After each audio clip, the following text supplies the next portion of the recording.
not a drone shot. In fact, the camera isn't even moving fast. This was filmed handheld at walking speed. So what's going on here? For starters, the original footage was filmed with the Insta360 X2 connected to the end of a selfie stick. Then, walking through the middle of an open field, I filmed this shot with the camera out in front of me and just a few inches off the ground. Now, straight out of camera, this footage does not look like a fast-moving FPV drone shot. There's not that sense of speed and motion blur happening. So this is where I get to have a bit of fun in the editing process. Opening this footage up in the free Insta360 PC editing software, I can reframe this footage looking in any direction, and by adding keyframes to the timeline, I'm able to make the camera appear as though it's panning back and forth a little bit. I also added a few degrees of rotation between each of the keyframes, trying my best to replicate that floating, rolling effect you get with a real FPV drone.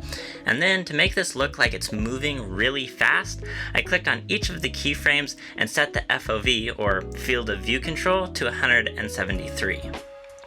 This is distorting the image and stretching it out, making it look like it's moving way faster than it really is. The problem with this is that it's distorting everything in equal amount, and it ends up looking like you're looking into a kaleidoscope. So what I want is just for the foreground right in front of the camera to look like it's moving really fast, and then stuff that's further away shouldn't look like it's moving as fast. Like the trees along the horizon and the sky, I don't want those to be blurred. So I'm gonna export this footage just the way it is right now, and then I'm gonna go back into the editing panel and go through each of the keyframes, setting the FOV control down to 130, and export this video clip as well. So we have one video that's distorted and one that's not. For the next step, I'm going to be using Final Cut Pro, but you're going to be able to do this on just about any other video editing software as well, so stick with me here. Importing both of these clips into Final Cut Pro, I placed both clips on top of each other and then used a draw mask to create a simple split screen effect,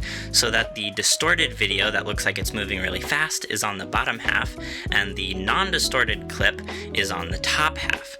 Last of all, I used keyframes to adjust the mask throughout the video so that it would rotate and stay even with the horizon. And here's the final result.